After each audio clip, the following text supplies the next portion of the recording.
sur les gazons sportifs, aujourd'hui les terrains de sport, on est au début. Hein, aujourd'hui en France, c'est vraiment...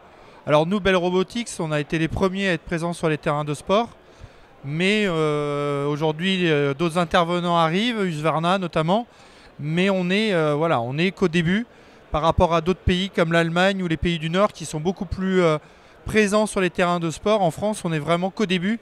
On a 36 000 communes, et à peu près chaque commune a au moins un terrain, quasiment. Donc ça laisse des perspectives d'évolution importantes. En France, il y a eu une réticence par rapport aux robots, par rapport au fait que ça allait prendre le travail du personnel, alors ce qui n'est pas le cas. Donc là-dessus, on a eu beaucoup de freins qui sont de moins en moins présents, ces freins, puisqu'on a de moins en moins de monde dans les communes. Hein. Les gens qui partent à la retraite ne sont pas renouvelés. Donc effectivement, le robot aujourd'hui leur permet de répondre à ces problématiques de personnel qui part et qui n'est pas remplacé. Voilà.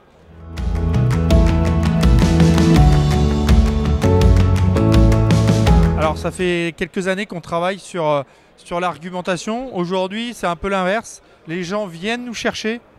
On est moins dans l'argumentation. Alors effectivement, le premier argument d'achat, c'est la main-d'œuvre. Hein. Ça, c'est clair. C'est vraiment aujourd'hui la grosse problématique. Le robot y répond en partie, hein, pas tout, mais répond en partie. Et puis après, il y a toute la qualité de tonte derrière qui aussi amène cette volonté d'aller sur du robot, puisque on a des robots qui sont des gazons qui sont moins sensibles aux maladies, plus denses, plus verts, plus longtemps, qui sont moins sensibles à la sécheresse, qui nécessitent moins d'irrigation aussi. Voilà. Donc, et puis il y a le zéro phyto aussi qui arrive, et le robot fait partie des solutions aussi pour gérer le zéro phyto sur les terrains de sport. Pourquoi ? Parce qu'ils tondent tous les jours, donc on a une densité de gazon qui augmente, donc qui étouffe les mauvaises herbes, et puis aussi le fait que ça coupe tous les jours certaines mauvaises herbes, les font mourir naturellement. Voilà. Et puis il y a aussi la pollution, hein, avec les émissions. Effectivement, le robot diminue tout de suite les émissions polluantes par rapport à ça, par rapport à du thermique. Et c'est aussi, de plus en plus, c'est un argument depuis quelques années, depuis dernièrement, avec toutes les normes qu'on met sur les voitures, sur les tracteurs, etc. Voilà, ça apporte aussi cette solution écologique par rapport à la tonte, voilà, puisque ça fonctionne sur batterie.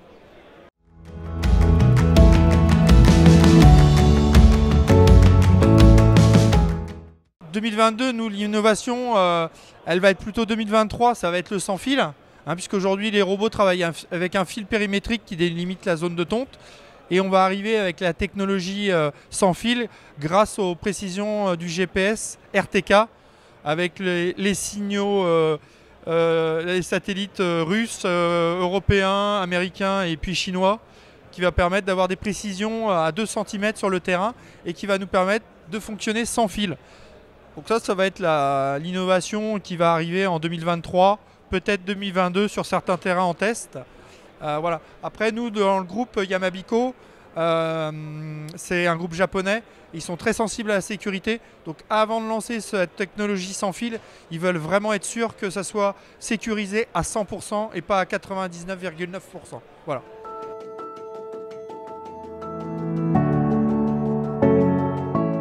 C'est ce que je disais tout à l'heure en conférence, c'est que la tondeuse classique ne va pas disparaître, parce que tous les terrains ne sont pas traitables par des robots. Hein. Donc on a des nouvelles tondeuses, on va dire thermiques, qui se transforment en tondeuses électriques. Donc ces tondeuses-là vont toujours rester présentes, parce que tous les terrains ne sont pas adaptés aux robots. Il y a des endroits en forte pente, il y a des espaces publics où le robot, c'est compliqué de le laisser avec des grands espaces. Hein. Par exemple, on prend les terrains de sport là, dans le bois de Boulogne, où il y a les terrains de foot et de rugby. C'est des espaces aujourd'hui où laisser un robot, en termes de sécurité, de vandalisme, ça peut poser des problèmes. Donc ça va être des terrains qui seront toujours traités par des tondeuses classiques en en passage une fois par semaine ou 2 fois par semaine en fonction des besoins.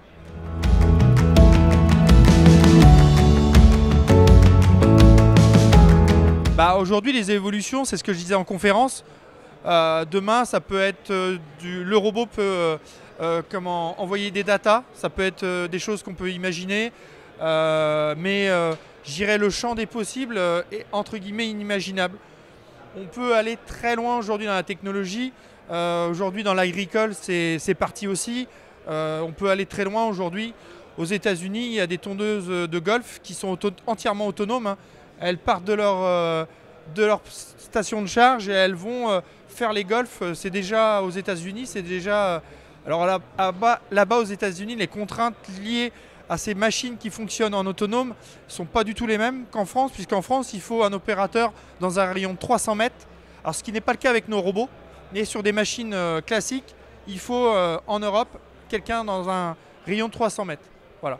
Mais le champ des possibles est vraiment entre guillemets inimaginable. On ne sait pas où on va s'arrêter. L'intelligence artificielle va amener aussi des évolutions extrêmement importantes. Donc voilà, il y a, enfin, je dirais, c'est pas inimaginable, mais presque aujourd'hui. Ouais. De rien.